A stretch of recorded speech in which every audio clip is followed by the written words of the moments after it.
taught this the other night I've got another copy almost just like this, and if you'll notice this one, you can see what happens. And I got to class and just about all of this part was gone. So I had to pull out my phone and do the first 60 or 70 pages on my Kindle. Okay.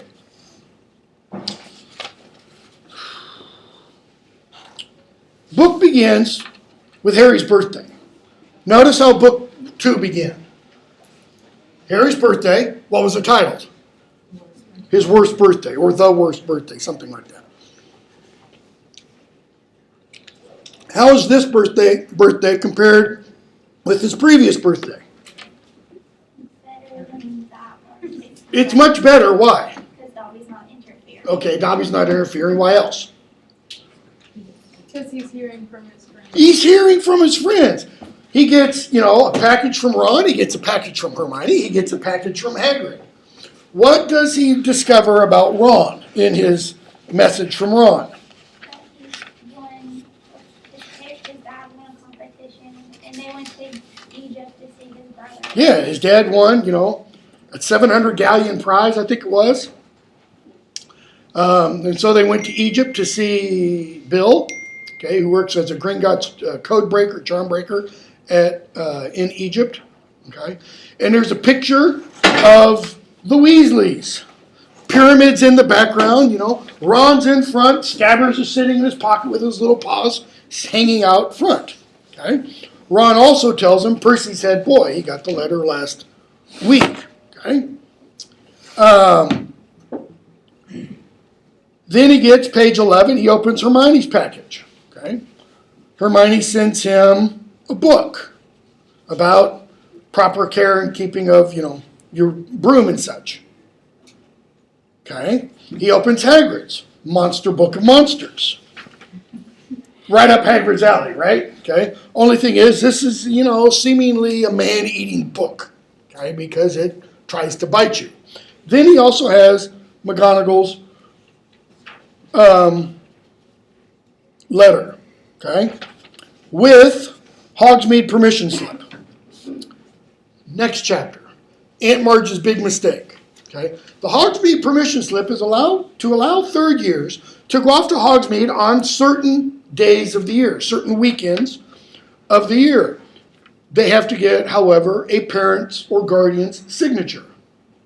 Well, seeing as Harry's parents are dead, they can't sign it. So who can? Either one of the Dursleys. Okay? So, Aunt Marge's big mistake. Harry goes down for breakfast the next morning, August 1st. And we learn both on the television and in the newspaper, some crazy named Sirius Black is loose. Page 16 at the bottom. The public is warned that Black is armed and extremely dangerous. A special hotline has been set up. Any sighting of Black should be reported immediately. Uncle Vernon. No need to tell us he's no good. Look at the state of him, the filthy layabout. Look at his hair. Okay? And the person on the television has a gaunt face surrounded by matted, elbow-length tangle. Compared to him, Harry felt very well groomed. Okay, because what's going on with Harry's hair? It's always shooting off. So, describe our first introduction to Sirius Black. Escaped convict, armed and dangerous, right? And what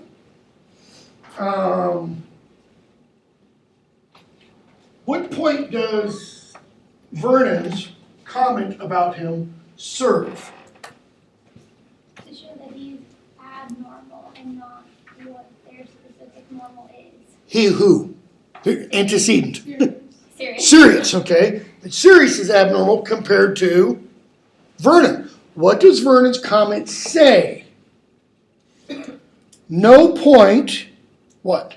No need to tell us he's no good. Why? On the basis of what? Look at the state of him. That is, anybody who would look like that, obviously is no good. They're obviously a loser. Okay? Pretty important little detail. And then the reporter goes on to talk about the Ministry of Agriculture and Fisheries. All right? Uncle Vernon, when will they learn hanging's the only way to deal with these people? Any echoes? He is only an enemy and deserves death, Frodo says.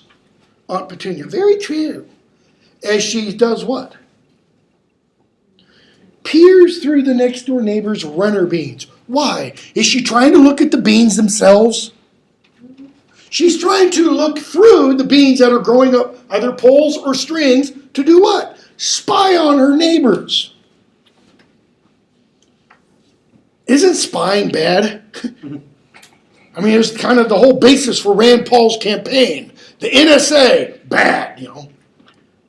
Uncle Vernon then says he better be off. Marge's train gets in at 10. Harry, Aunt Marge. And so we find out Aunt Marge is coming. Vernon says she'll be here for a week. And he lays down the law to Harry. Page 19. Firstly, you'll keep a civil tongue in your head when you're talking to Marge. Harry, all right, if she does when she's talking to me. Secondly, says Uncle Vernon, as though he had not heard Harry's reply, as Marge doesn't know anything about your abnormality, I don't want any funny stuff while she's here. Behave yourself. Got me? I will if she does. What's Harry doing? Challenging him. Yeah. I mean, every charge Vernon gives Harry, it's like they're playing tennis. And Harry does what? He volleys it right back into his face. Thirdly, says Vernon, his mean little eyes now slits in his great purple face. Why? Why are his eyes slits and why is his face purple? Probably pretty pissed off right now. He might be pretending not to hear Harry, but he hears him. We've told Marge, and I just love J.K. Rowling for this name. We've told Marge, you attend St. Brutus's Secure Center for Incurably Criminal Boys. Okay, think about that name for a moment. St. Brutus's Secure Center for Incurably Criminal Boys. Who was Brutus? Assassinated Caesar on the Ides of March, coming up in 12 days from now. Okay. Brutus sounds like what, though? What's at the root? Brutal. St. Brutal's.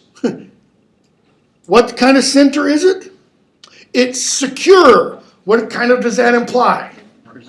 It'll have a wall. It'll be a beautiful wall. It'll be a huge wall. And we'll get, the criminally insane to pay for it, as Donald Trump might say. So, St. Brutus's Secure Center for what kind of people? Incurably criminal. Okay. So if they're incurably criminal, what would Harry be doing at number 4 Privet Drive? I mean, think about this for a moment.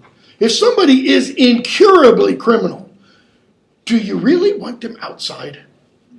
Don't you want them locked up behind that? Incurably criminal suggests what? Rotten to the core.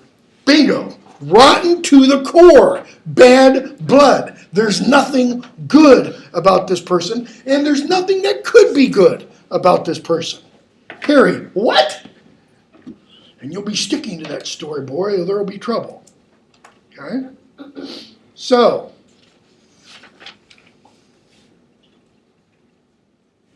before Vernon can go, Harry says, I need you to sign the permission form. Why should I do that? Vernon's thinking, wait a second, that will give you some small amount of pleasure. No. Harry, well, it'll be hard work pretending to Aunt Marge I go to St. What's-Its. St. Brutus's Secure Center for Incurably Criminal Boys, he bellows. Exactly. It's a lot to remember. I'll have to make it sound convincing, won't I? What if I accidentally let something slip? You'll get the stuffing knocked out of you, won't you? Vernon goes to Harry with his fist raised. We've never seen Vernon approach Harry with fist raised before. The implication, however, is that it's happened before. We don't know that anything has ever happened as a result of that. Harry stood his ground. I think Harry standing his ground possibly is telling us Vernon is what? Posturing. All bark, no bite. How might we know that on the basis of earlier books? Hagrid. Okay. How else? What kind of child is Dudley? Spoiled rotten. How do children get spoiled rotten? Other than everything bought for them. Pushover parent. What do parents... Yeah, I shouldn't get off on this, but I will. What do poor parents do to enable their children to become spoiled rotten? No one ever disciplined. Okay? They don't discipline. Instead, what do? They just do whatever. They They give just them let awards. them do No, whatever don't they do that They again. threaten it, but don't go. They threaten but don't follow through. If you do that again, you're going to get sent in timeout. I'm serious now. If you do that again, I'm going to spank. I told you, Johnny, for the third time. And what happens? Nothing. So the child learns. Here's the button to push. It's like a secret code. And they get what they want. Knocking the stuffing out of me won't make Aunt Marge forget what I could tell her. Ooh. What has Harry just done? Threatens. Yeah, that's a threat. In other words, she doesn't know anything about me? Oh, this could be fun. Uncle Vernon stopped, his fist still raised, his face an ugly puce. But if you sign my permission form, I swear I'll remember where I'm supposed to go to school, and I'll act like a muggle, like I'm normal and everything. Right. I shall monitor behavior carefully during Marge's visit. If at the end of it you've toed the line and kept to the story, I'll sign your ready form. And this is where Donald Trump would say, Harry, Harry, Harry, you should have read my book, The Art of the Deal. Why? You should have signed it right now. He should have gotten the signature now. From a negotiating standpoint, you want to negotiate from a position or stance of what? Strength. Strength. Okay? How do you have strength in a negotiation? You have that person's signature. You got their. Okay? No. You're going in to buy a car. Would you act like you're not interested in it? Confidence, if you act like you're not interested. And what else? What must you do before you go into that little stupid side room where the guy or girl sits down with you and then says, oh, I've got to go talk to my manager. Okay, they're just playing games. Have a game plan. Keep going. Know what you want. Keep going. Do research. Research. What must you know you're going to do? What you're gonna spend. Spend a particular amount of money. Bingo. You have to have a bottom line and be willing to do what? Walk out. Walk away. See, that's what gets those salespeople. When you say, nope, and you get up and start to walk away. That's when they go, oh, wait. You've just won. Okay? Harry doesn't do that. Why? He's 13. Okay, he's 13. Why else? Fellow doesn't want to push it and push his luck. Keep going. He wants that damn signature too much. He wants that more than anything. He can't pretend he doesn't want it. And he can't pretend that. Okay? But who really is in the position of strength here? Is it Vernon? No. Because what is Vernon? Who has the greatest fear at this point? Has Harry been to Hogsmeade before? Nope, doesn't know what it's like. Vernon, however, kind of has some ideas about what Harry could do. He could really screw up poor old Aunt Marge's mind. And because of that, Vernon and Petunia's a nice, common, mundane, muggle existence Harry could throw a monkey wrench into. But Harry doesn't know how to negotiate. So he goes, all right. Okay. So he sends Hedwig away because he can't have Hedwig, screeching and such while Marge is there. So Marge gets there.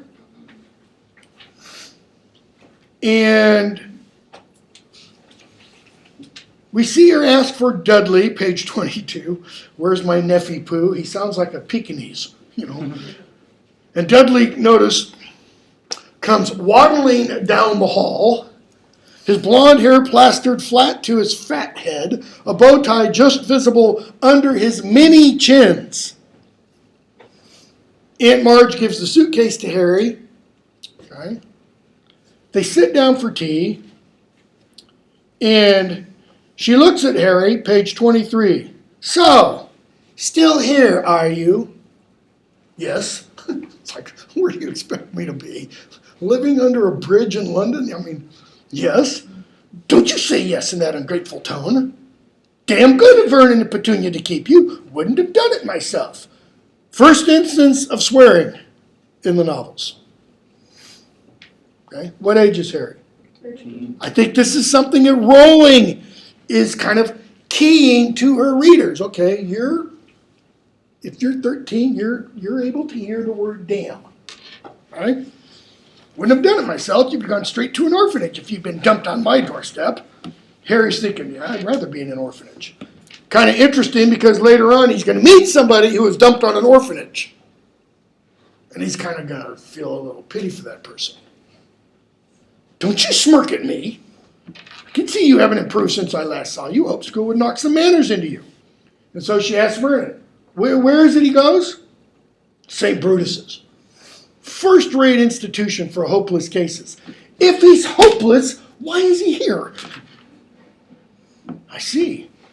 Do they use the cane at St. Brutus's, boy? She doesn't call him by his name. Vernon's standing kind of behind her, nodding. Yes, say yes. Yes, all the time. Little too enthusiastically, maybe. Excellent. I wouldn't have this namby-pamby, wishy-washy nonsense about not hitting people who deserve it. Okay? A lot of people have suggested that Aunt Marge is supposed to be a caricature of Margaret Thatcher, former Prime Minister of Great Britain from 1979 to 1991 or so, 1990. Margaret Thatcher was a conservative prime minister. She was, according to, even leftists, say she was the greatest conservative prime minister other than Winston Churchill and such. She wanted to privatize, Britain's socialism and all that kind of stuff. She was called, her nickname was the Iron Lady, because she just didn't give in. Okay? She was looked at as the female Winston Churchill. Winston Churchill's kind of icon or image that people used to represent him was the English bulldog. What does Aunt Marge have? Bulldog. She raises bulldogs. Okay? So she's coming across as this hard as nails, strict, by the book, law and order type person. Good thrashing is what's needed in 99 cases out of 100. Have you been beaten often? Oh yeah, loads of times. Really? You really think if somebody had been beaten often, he'd say that, in that kind of tone of voice? I don't like your tone, boy. So what did she do? She tells Petunia, call the school and tell them what? Use extreme force. Beat him till he's unconscious is almost what she's suggesting. Vernon was worried that Harry might forget their bargain. No, what's Vernon really worried about? Something's going to happen. Yeah, Harry might let loose. So he changes the subject. 3 days go by. So now we're in the middle of kind of Harry's hell week, let's say. And they're having lunch. Page 25. You mustn't blame yourself for the way the boys turned out, Vernon. If there's something rotten on the inside, rotten to the core, let's say, what? There's nothing anyone can do about it. If you're rotten to the core, then you're incurable. You know, Harry's supposed to be at the school for the incurably criminal. Harry's just thinking about the book Hermione got him.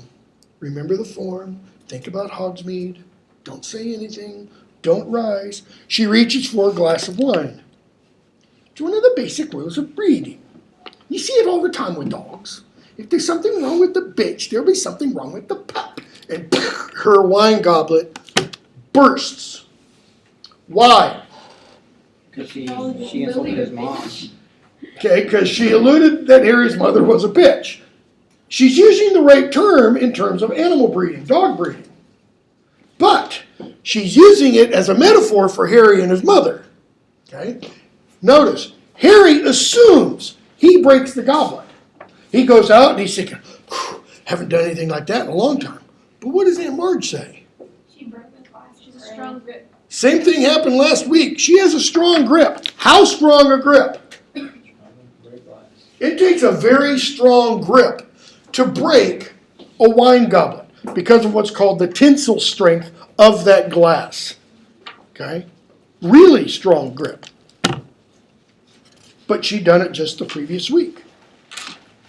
Harry's thinking, can't do that again. Why? He was still an underage wizard. He was forbidden by wizard law to do magic outside school.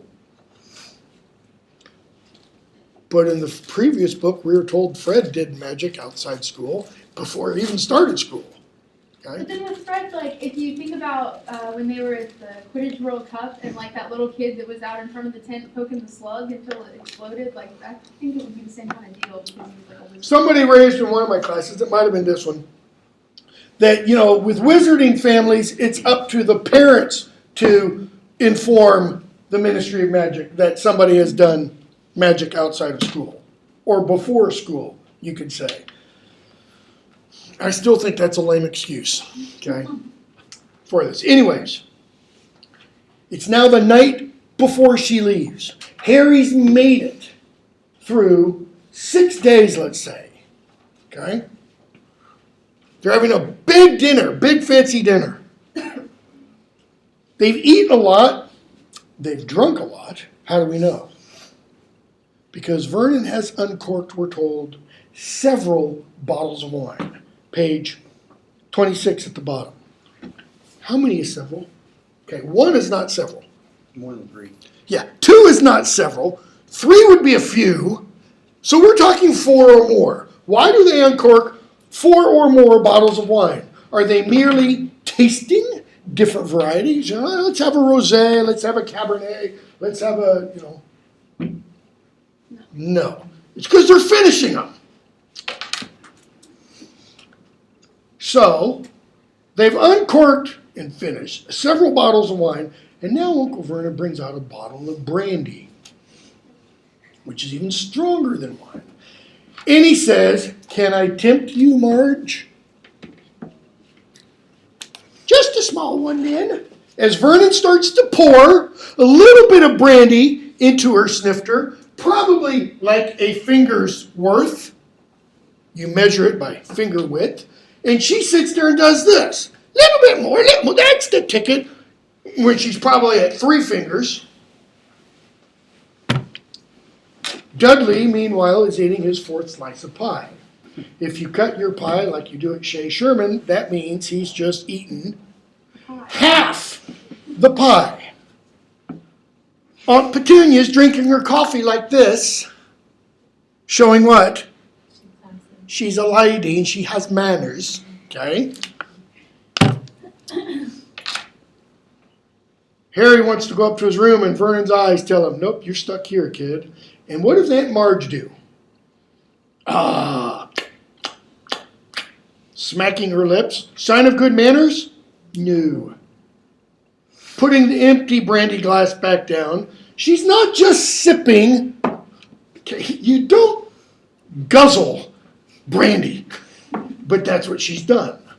"Excellent, Nurse Petunia. Normally just a fry-up for me of an evening with 12 dogs to look after." And she burps richly. and pats her, as we're told, great tweed stomach. Tweed emphasizes her thorough Britishness, her thorough muggleness. Pardon me, but I do like to see a healthy-sized boy. How healthy-sized is Dudley? He's obese. He's obese. I think it's the next book we're told. He's the size of a baby killer whale. So this desk would be Dudley's. He if he were to fly in a plane, he'd have to buy 3 seats. We've already been told, multiple chins. Okay? And then she says, yes, I'll have a spot my brandy, Vernon. Vernon's kind of like, And then she goes, now this one here. And Harry's thinking, the handbook. This one's got a mean runty look about him. You get that with dogs. Had Colonel Phubs to drown one last week. In other words, Harry should have been drowned when he was a baby. Infanticide, anybody? Weak, underbred. Weak, underbred. What's that getting at? Bad blood. Bad blood. All comes down to blood. As I was saying the other day, bad blood will out. Say nothing about your family, Petunia, but your sister was a bad egg. What did even Aunt Petunia say in the first book? Oh, Lily this and Lily that. Her parents didn't see her for what she was. A freak, Petunia says. Harry, staring at his plate, he has a funny ringing in his ears. Why? He's mad. Okay, he's mad. Let's use a little bit more descriptive terms. He's infuriated. He's infuriated. He is furious. He is, he almost has steam coming out of his ears. Why is he hearing the ringing? Because his heart is racing, his blood pressure is up, and you can, if you've ever had that experience, you can feel your heartbeat in your ears. Okay? And Aunt Marge's voice seems to be boring into him like one of Uncle Vernon's drills. Interesting use of that word, bore, because it does mean to drill, and what else does it mean? To dull. This Potter, you never told me what you did. Seizing the brandy bottle and splashing more into her glass and over the tablecloth. Why over the tablecloth? He's drunk. She's drunk as a skunk. He didn't work, says Vernon. Half a glance at Harry. Unemployed. As I expected. Taking a huge swig of brandy and wiping her chin on her sleeve. Why is she wiping her chin? She's dribbling brandy. Yeah, because the brandy is not going in her mouth. No account. Good for nothing. Lazy scrounger. Harry, he was not. Table goes quiet. Vernon. More brandy? You, go to bed. Yeah, more brandy. That's really what she needs, right? No, Vernon. Go on, boy, go. I'm proud of your parents, aren't you? They're going to get themselves killed in a car crash. Drunk, I expect. Oh, Harry, they didn't die in a car crash. Who found himself on his feet? What does that mean? He found himself on his feet? He didn't realize that. He doesn't remember standing up. Have you ever been on a long drive and suddenly you realize, wait a second, where'd the last 40 miles go? They died in a car crash, you nasty little liar, and left you to be a burden on their decent, hard-working relatives. You're an insolent, ungrateful little poof. And she starts to swell. Okay? Harry comes back down with his wand and his trunk, points his wand at Vernon, says she deserved it, she deserved what she got, you keep away from me, I'm going, I've had enough. And so he leaves, he goes out into Magnolia Crescent, he sees a dog, and he stumbles. He falls into the street and throws his hand out to break his fall. And when he does, the night bus appears. Why? Because the hand, I keep using this one, the hand he throws out is his wand arm. And that's how you signal for a bus in England. You throw out your hand. You stand there on the street corner, because if it's not a bus that's making a regular stop, it'll just zip on by you. So if you want the bus to stop, you kind of do this, and then it'll stop. When I do my Harry Potter course in London, it's, It's such a very simple thing. It's one of the things that just excites students to no end, to find out if they stick their arm out, the bus will stop for them. Not that it magically appears, however. That's, So he gets on the night bus and he meets Ernie Prang and Stan Shunpike. He also meets or sees, where is it?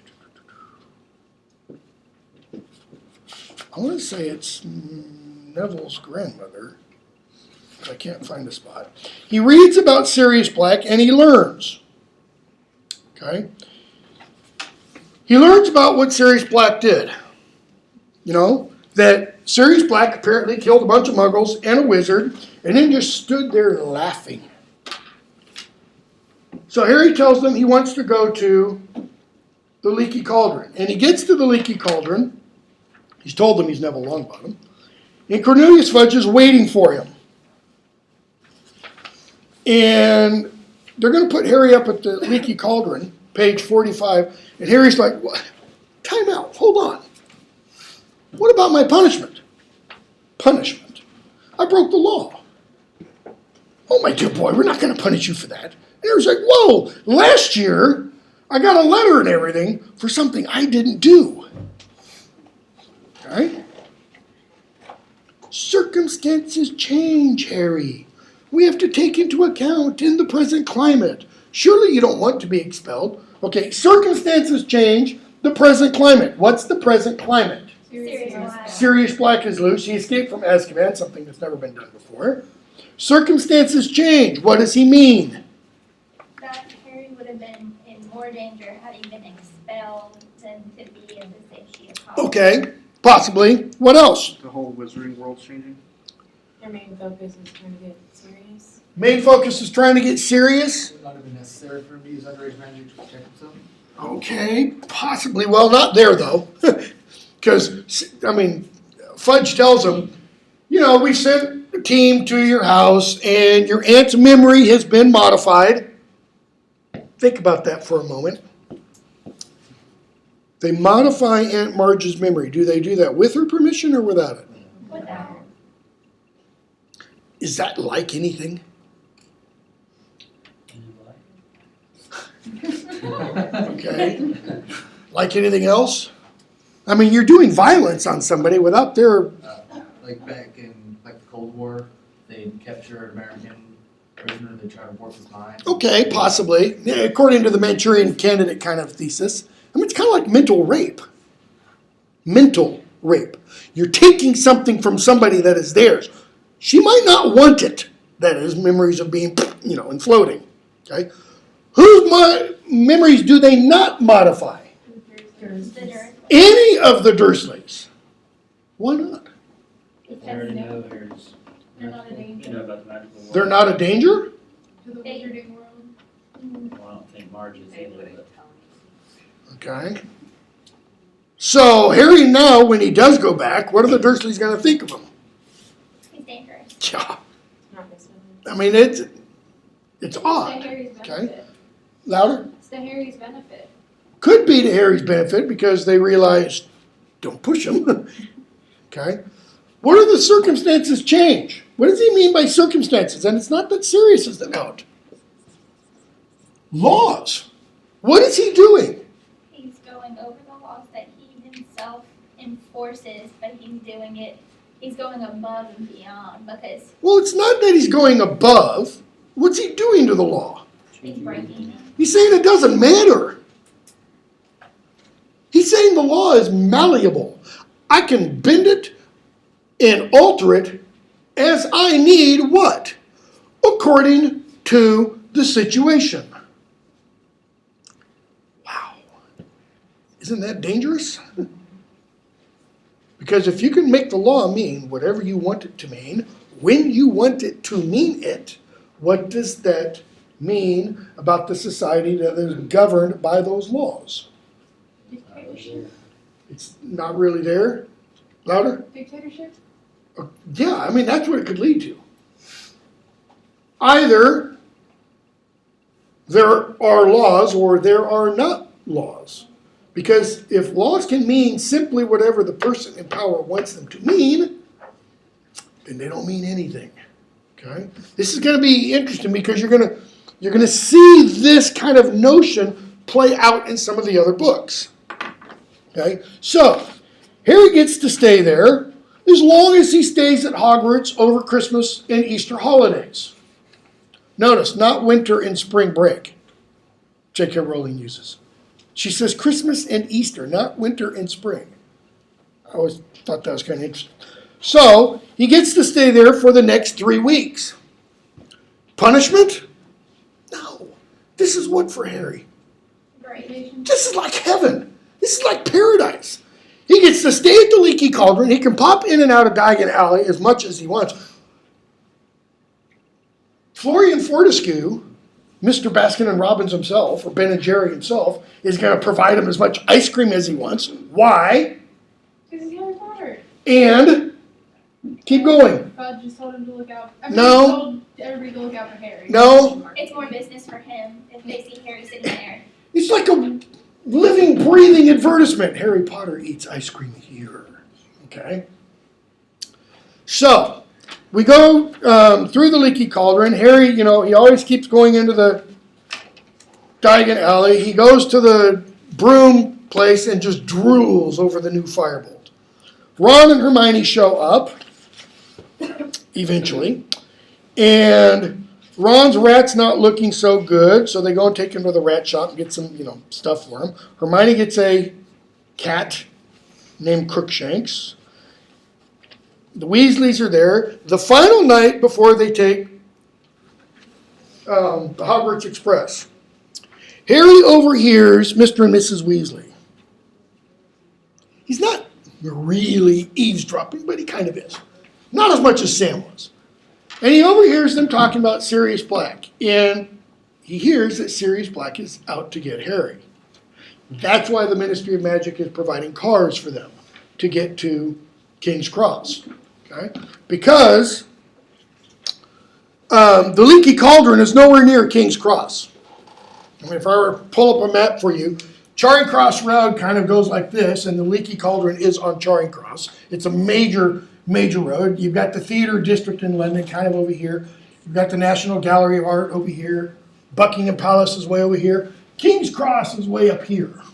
Okay? So they've got to go from here up Kingsway and make their way to King's Cross. They're going to provide cars. We're not going to use flu powder. We're not going to use brooms. We're not going to apparate. Cars. A thoroughly muggle form of transportation. So they get to King's Cross, and Harry tells Mr. Weasley, as he pulls him aside, I already know about Sirius Black. Don't worry, I'm not going to do anything stupid. I know he's out for me. I'll be careful. They get on the train. Okay? They find a compartment. It's not quite empty, but they take it. Inside is a man asleep, kind of rattly dressed. His cloak has holes in it. Okay? And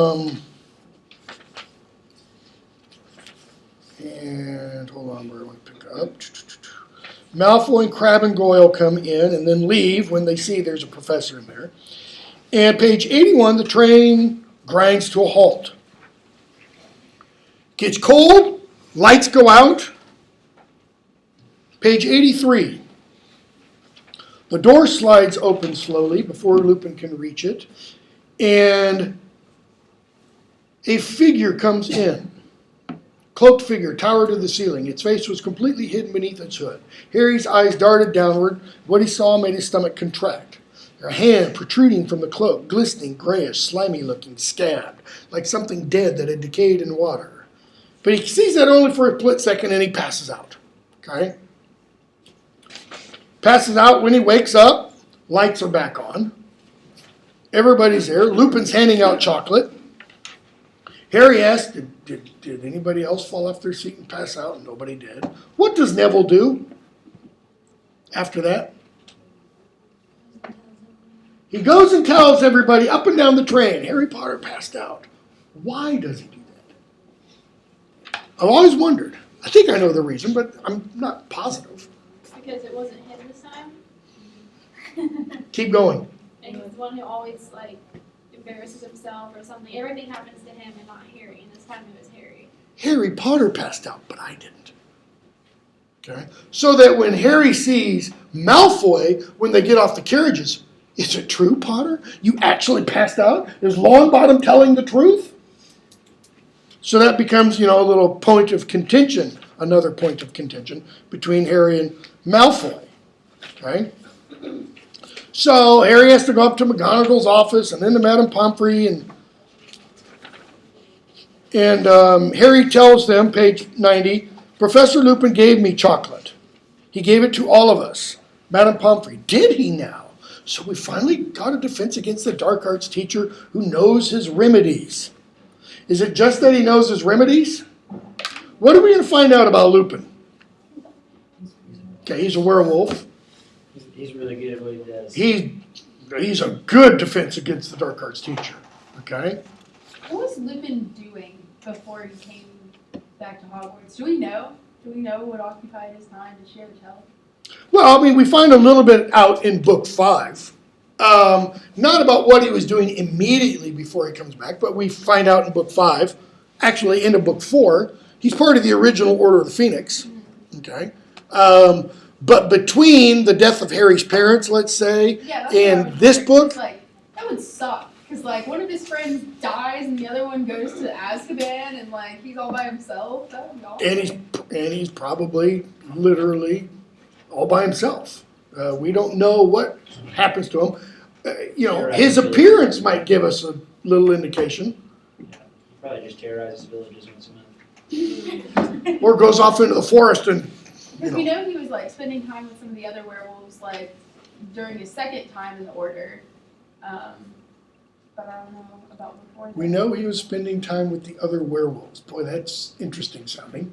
Like having tea? What do you mean? Like, he talks about going to speak with other werewolves and knowing Fenrir's been around, and I don't remember the exact excerpt, but I'll have to. Yeah, you'd have to find it for me. You So, know what I'm talking about? they find out Hagrid is a teacher, care of magical creatures, and we get the next chapter, Talons and Tea Leaves. We get introduced to a new teacher, Sybil Trelawney. Emma Thompson is perfect. I love it. It's so funny. Sybil means what? Or what were the Sibyls? Classical literature? I mean, they're like They're prophetesses or seers, okay? And Sybil Trelawney tells us, it's either in this book or book 5, that she's related to I'm going to mess up the last name, Cassandra, I think it's Blavatsky, right? Early 20th century, there was a real woman named Madame, I think it's Blatsky, okay, who was supposed to be a powerful fortune teller, clairvoyant, all this kind of stuff. So Rowling picks a name from the real world history, modifies it a little bit. Okay, we get Talons and Tea Leaves. What does Trelawney teach? Divination. Divination. What does that mean? Contacting divine. It's seeing the future. Divining the future. Only the divine can know the future, so to speak. Okay? So, how does she teach this? What are the tools of the trade in divination? Okay? Crystal ball, tea leaves. What else? Dreams. Dreams, Stars. stars, astrology, palm reading. She does something with smoke. But I don't remember what it was. Okay? Let's stick with these. This is her branch of magic. What's McGonagall teach? Transfiguration. What does Sprout teach? Herbology. What does Flitwick teach? Okay. What does Snape teach? Okay, Lupin, defense against the dark arts. Hagrid, magical creatures. And we could go on with others. I mean, we have teachers who teach arithmancy and a whole bunch of other stuff. And astronomy, etc. that's taught. Okay? Do we have any of these in the real world? Can you go to somebody for transfiguration? Can you go to somebody for herbology? No, you can go to somebody for horticulture, but it's different. Can you go to somebody for charms? Can you go to somebody for potions, defense against the dark arts, care magic? No, you cannot. Can you go to somebody to look at a crystal ball? Yes, you can. Can you go have your tea leaves read? Yes, you can. Can you go have your dreams analyzed? Yes, you can. Or you can do it on your own. Can you get in the paper and check up your horoscope? Yes, you can. Can you have your palm read? Yes, you can. Mile away on Memorial Boulevard, there's a place where you can get all this done for probably $19.95. You know, I've never been there. So, we have one branch of magic within the entire series of novels that has a real world corollary, let's say. Does J.K. Rowling ever within the entire course of the novels do anything to undercut or subvert any of these branches of magic? Does she ever call them into question? Does she ever ridicule them? No. What about this one? Hermione hates it. Hermione hates it.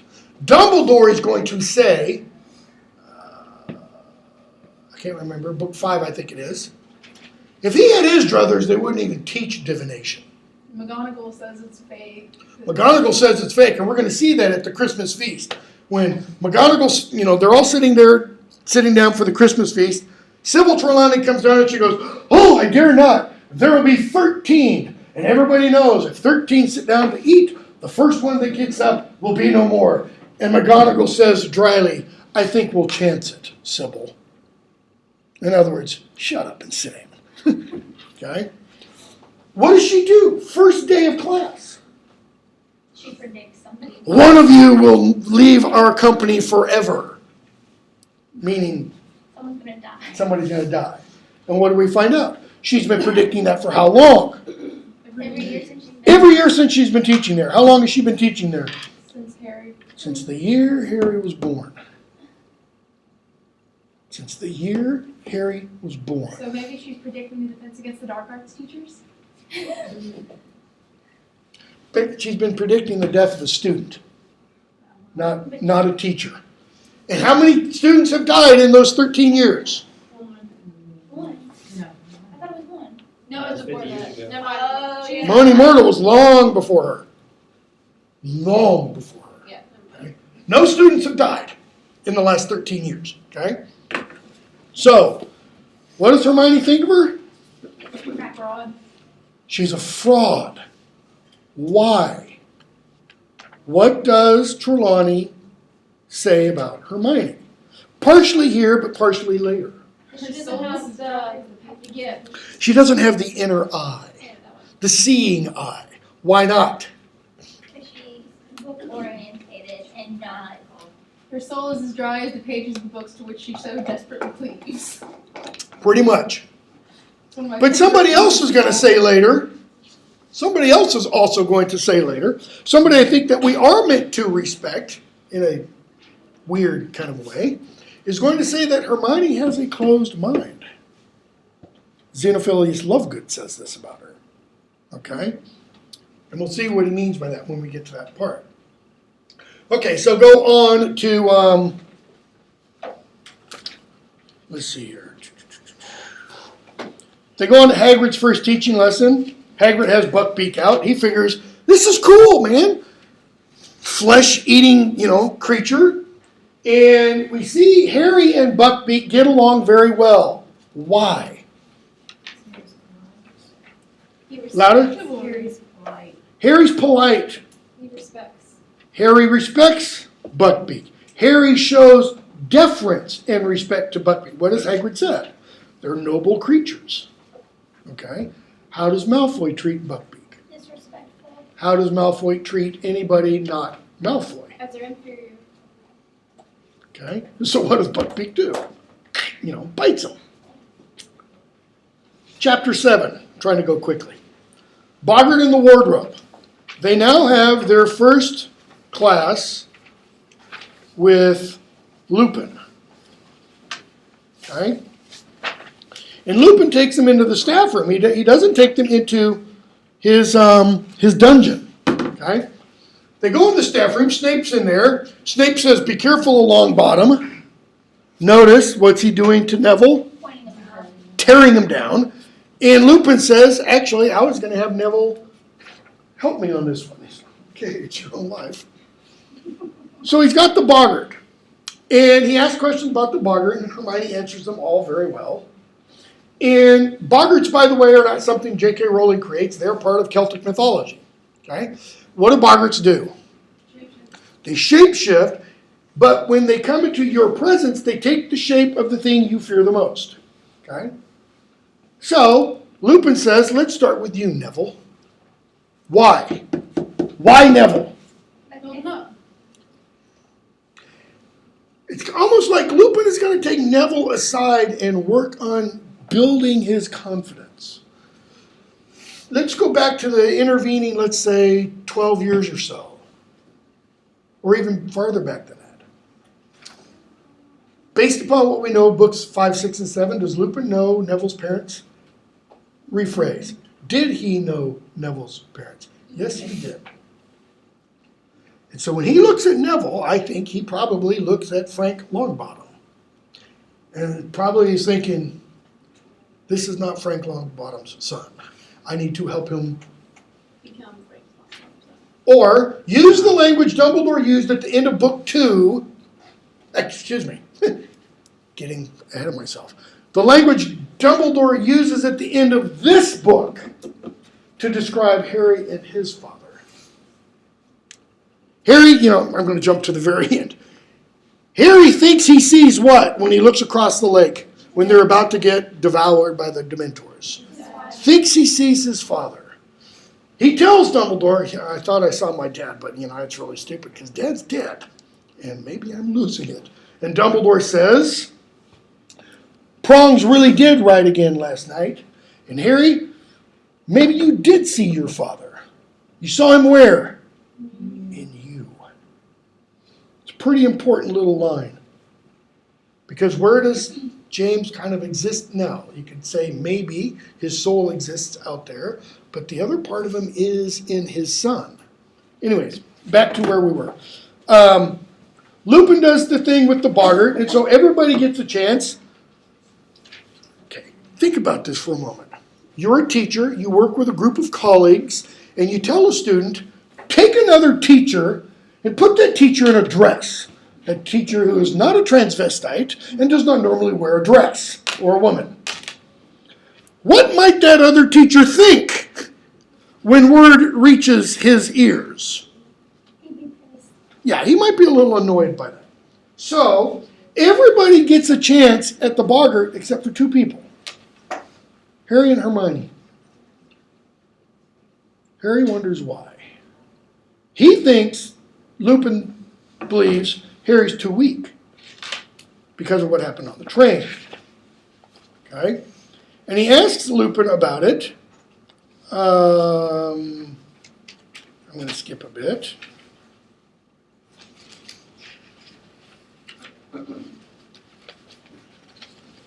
It's Halloween, pages 154, 55. Others are off at Hogsmeade. Harry's stuck. And Harry asks, "Why didn't you let me?" Lupin, middle of 155. "I assume that if the boggart faced you, it would assume the shape of Lord Voldemort." Notice what Lupin has just done. He said the name. Okay? Immediately puts him in a class with whom? Dumbledore and Harry. Okay? Harry stared. Not only was this the last answer he'd expected, but Lupin had said Voldemort's name. Clearly I was wrong. I still didn't think it'd be a good idea for Lord Voldemort to materialize in the staff room. He said it twice. And he didn't flinch. He didn't have to, stumble. Harry, I didn't think of Voldemort. I remember those Dementors. Lupin. Wow, I'm impressed, Harry. Means what you fear most of all is fear. Very wise. You thought I didn't think you capable of fighting the Boggart. Well, yeah, I mean. And Harry starts to say something about the Dementors, and Snape comes in and interrupts. He brings Lupin his Wolfsbane potion. So they don't get to finish that conversation. Okay? We have Sirius Black attack the fat lady. Then we get grim defeat. I'm going to skip a bunch again. Let's see. Quidditch match comes. Harry sees the Dementors, pages 178-79. He's going after the snitch. He looks down, and there's about 100 Dementors looking up. Okay. One Dementor made him pass out. Not Harry, please, not Harry. Stand aside, you silly girl, stand aside now. Not Harry, please, no, take me, kill me instead. Not Harry, please, have mercy, have mercy. You know, okay. So Harry passes out, falls off his broom. The broom gets the snot beat out of it by the Whomping Willow. Turns it into matchsticks, we're told. Dumbledore's really angry. Rolled his wand at the Dementors, shot silver stuff at them. They leave immediately. Notice we're not told what the silver stuff looks like. It's just silver stuff. Kind of interesting. It doesn't take a particular form. And we get the chapter of the Marauder's Map. Lupin misses class, so Snape takes over, and Snape gives them an assignment. What's the assignment? 2 rolls of parchment on werewolves. Later on, Lupin's going to come back, and he's going to say, you don't need to do it. And at one point, he's going to give them another assignment. And it's going to be about what? Anybody remember? Vampires. Snape has them write an essay on werewolves. Why? Because he wants them to figure out that Lupin is a werewolf. Lupin gives them an essay about vampires. Why? Because Rowling is going to dangle a red herring out in front of us to help us to think that Snape is a vampire, but he's not. When I was a little kid, I was convinced that Snape was a vampire. Like, I She- knew it. She said in an interview that was entirely intentional. It's why he's frequently described as a bat, his cloak's billowing around him. Even when we see him in Book 7 leave Hogwarts, what does he do? He runs down the hallway, and he jumps through a window and flies away. He doesn't fly on a broom. Okay? He flies away like a great big bat. Okay? Anyways. 186, 187. Lupin keeps Harry back after class for a moment. And Harry wants to know, why do the Dementors affect me the way they do and not anybody else? He says, I heard about the Quidditch match. Lupin does. Says, your broom, Harry, smashed to bits. And then he asks, why do they affect me that way? Lupin, it has nothing to do with weakness. Notice, he addresses the first thing he knows that's on Harry's mind.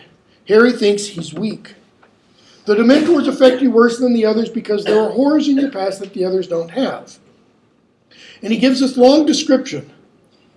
Dementors are among the foulest creatures that walk this earth. They infest the darkness, filthiest places. They glory in decay and despair. They drain peace, hope, and happiness out of the air around them. Even muggles feel their presence. Get too near a Dementor, every good feeling, every happy memory will be sucked out of you. If it can, the Dementor will feed on you long enough to reduce you to something like itself, soulless and evil. You'll be left with nothing but the worst experiences of your life. Harry, I can hear my mom being murdered. Okay? Rowling has said that she came up with the Dementors as a representation of depression. She was depressed after her mom died. Rowling was like 22, her mom was 45 when her mom died of cancer. Her mom never saw her success. When her mother died, she was a unwed mother on welfare. Not a, not a success by any means. Okay? Notice how she has you treated for dementors or depression. I love this about her. Chocolate. Rich, dark chocolate. That's actually today proposed as an aid for people who are suffering from depression. I mean real depression, not you just down in the dumps because your boyfriend, girlfriend dumped you. Real, black, dark depression, where you see no hope in the future. Okay? Why? What does especially dark chocolate do? It releases dopamine in the mind. A natural endorphin, the thing that runners say they experience at about mile 20 in a marathon. It's the runner's high. It's that stuff that gets released in your body along with adrenaline. Makes you just feel good all over. Okay? So, Lupin agrees to give Harry anti-dementor lessons. And then, and we'll stop with this, Fred and George give him the Marauders map. Why? So we can go to hospital. Okay, so we can go to Hogsmeade. Why else? He needs the one thing. They say your need is greater than ours. Okay? Where is Harry, let's say, emotionally at this point? He's pretty upset. Because Lost the Quidditch match. His firebolt is dead or gone. And he keeps having these dementors suck all the joy out of him. And he now has heard his mother's voice. But he doesn't hear Mom say, "It's okay, Harry. I love you." She hears, "No, no, not Harry. Please, not Harry." Okay? All right, we'll stop there.